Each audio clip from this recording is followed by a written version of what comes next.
Quando Hitler disse que ia criar um Reich para durar 1000 anos, e durou 12, e acabou, vamos dizer, com a destruição de vários países e do país dele mesmo, tá certo? Isso significa que é um poder ilusório. É um poder de fazer confusão, claro, mas não o poder de fazer o que quer fazer. A ação eficaz é aquela que realiza o que queria realizar, não uma outra coisa qualquer. Não é isso? Então,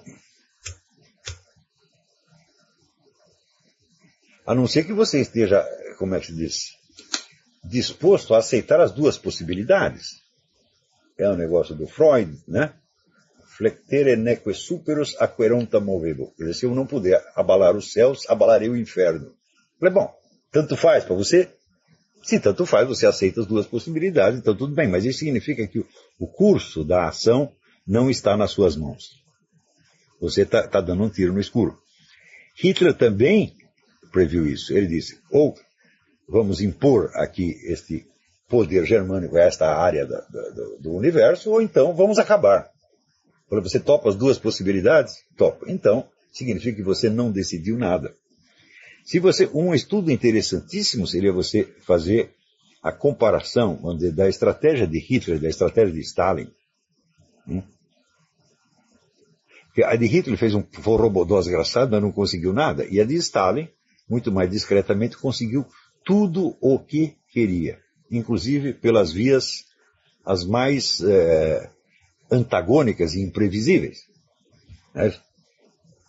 Então, você vê, Stalin, nesse sentido, tinha muito mais poder do que Hitler. As situações criadas por Stalin prosseguiram vigentes muito tempo depois da morte dele.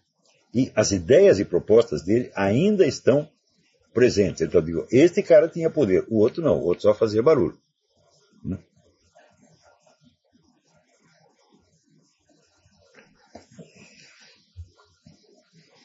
E se você levanta então esse problema do sujeito da história, você precisa ver que muitos livros de história têm um título puramente metonímico. História do Brasil. Bom, existe um agente chamado Brasil, um agente autoconsciente capaz de tomar decisões e agir no mundo, atuar no mundo? Claro que não existe. Existe um território, lá dentro existe um monte de gente, tá certo? Às vezes, até o fim do período colonial, essas pessoas e grupos estavam completamente isolados uns dos outros, portanto não tinham ação comum nenhuma. Então você falar em história do Brasil é metonímico. Você está dizendo a história do que se passou num território chamado Brasil. Não é isso? Então não é a história do Brasil. Agora, se você diz vida de Stalin, opa, aí sim, história de Stalin, existe, história de Napoleão, existe. Então, você vê aqui, no fim da guerra, apareceu, nos estudos de política internacional, a doutrina Morgenthau, de que os agentes do processo histórico são os estados.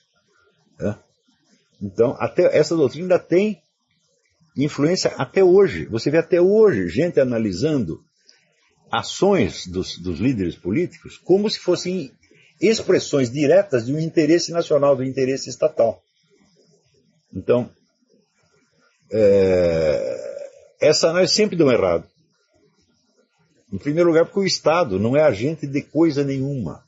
O Estado é uma estrutura abstrata que é preenchida por pessoas. E essas pessoas, por sua vez, representam determinados grupos que combinaram certas coisas e que estão agindo de maneira coerente dentro, né, do Estado. E é a esses interesses que você tem que se reportar e não a um abstrato interesse nacional.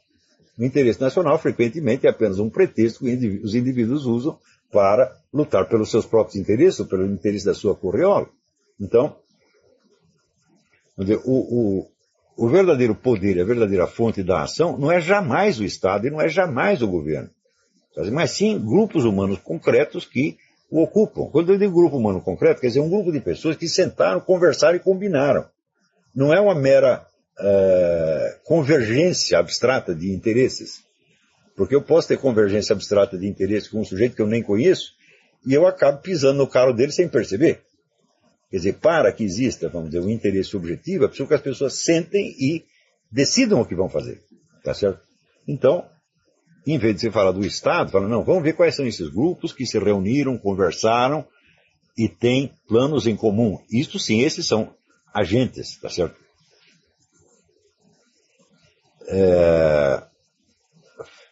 Frequentemente, vamos dizer, esses grupos, eles não vão coincidir com os nomes dos partidos em disputa, porque o que é um partido? Um partido é apenas um elemento da ordem formal existente. Quer dizer, a lei reconhece a existência de uma organização chamada partido, e daí os indivíduos entram nesse partido, mas não quer dizer que o partido em si mesmo tenha interesses. Um partido pode mudar 180 graus a sua política. Um partido de esquerda pode virar de direita e vice-versa. Por que acontece isso? Porque eram outras pessoas que estavam lá querendo outras coisas.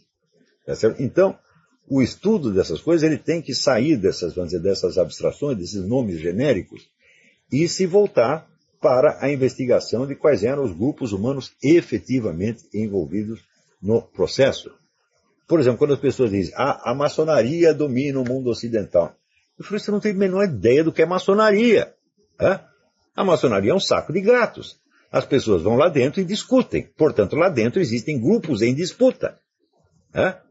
São estes grupos os verdadeiros agentes. A maçonaria é um meio, é um canal por onde estes grupos acabam exercendo a sua influência. Tá certo? Do mesmo modo que você falar Igreja Católica, não é isso? Eu digo, olha, se você estudar a história dos concílios, você vê que às vezes as divergências lá dentro eram tão grandes que chegava a crime de morte. Esse indivíduo representava o interesse da igreja, entre aspas. Eles achavam que sim, mas na verdade é o interesse de um determinado grupo que estava lutando para dominar aquele canal, aquela instituição, etc. Os nomes das instituições são enormemente enganosos. Para haver uma ação, é preciso haver não apenas uma convergência objetiva de interesse, mas é preciso haver um diálogo e um plano comum. As coisas não acontecem assim, sem mais nem menos. Por exemplo, quando o indivíduo fala, né, fulano representa os interesses da burguesia. Então, tá bem, então você vai me mostrar que os burgueses se reuniram, discutiram os seus interesses, chegaram a uma conclusão e decidiram que iam pagar o seu fulano para representá-lo. É possível uma classe social fazer isso? Eu digo, nunca. Quantas pessoas compõem a burguesia? São milhões. Eles não podem se reunir. Então ninguém representa os interesses da burguesia. Pode representar o interesse de um certo grupo de burgueses, às vezes contra outro, ou contra um outro grupo qualquer. Tá certo? Então tudo isso aí é o abstracionismo, é você pegar nomes de conceitos abstratos e hipostasiá-los, personificá-los como se eles fossem agentes reais do processo. Isso é assim, é um auto-engano, é uma hipnose, porque a pessoa acaba vendo esses grupos. Ela cria um esquema de tipicidade, um tipo ideal, e em seguida vê esse tipo ideal agindo.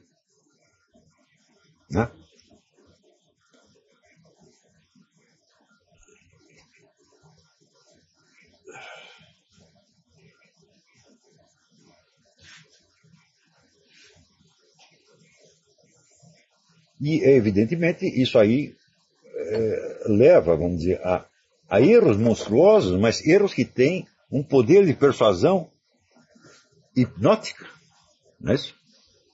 Quando você vê esse pessoal da esquerda hoje discutindo os blogs de direita, eles acreditam que esses blogs representam a burguesia. Mas, na verdade, o dinheiro da burguesia vai para eles. Quando o meu pobre bloguinho, Mídia Sem Básica, recebeu dinheiro da burguesia? Nunca. Quando que eu conversei com algum burguês para saber o que ele queria que eu dissesse? Nunca na minha vida. Tá certo? Então, é uma espécie de sociologia invertida, onde as identidades de classe dos indivíduos aparecem trocadas. Tudo isso é uma alucinação, evidentemente, mas essa alucinação, por sua vez, ela se torna um fator real na dinâmica da ação, porque você ajunta um grupo de pessoas que acredita naquilo e que age em consequência. Assim, a Igreja Católica e o movimento revolucionário, nessa acepção específica, são sujeitos da história, mas não São Francisco nem Lenin. Tá certo? Então, o certo não é a Igreja Católica, o papado. Quer dizer, o Papa é um indivíduo que tem lá suas convicções e ele tem um certo poder sobre um certo número de pessoas e, às vezes, ele consegue controlar a igreja e fazê-la agir no sentido que ele quer, outras vezes não. Então, o certo aqui, a expressão correta, eu mesmo usei a igreja católica, mas está errado. O certo é dizer o papado. O poder realmente decisivo a longo prazo é de ordem sacerdotal ou intelectual. Essa é a coisa mais óbvia do mundo, quer dizer que somente esses têm uma influência de longo prazo.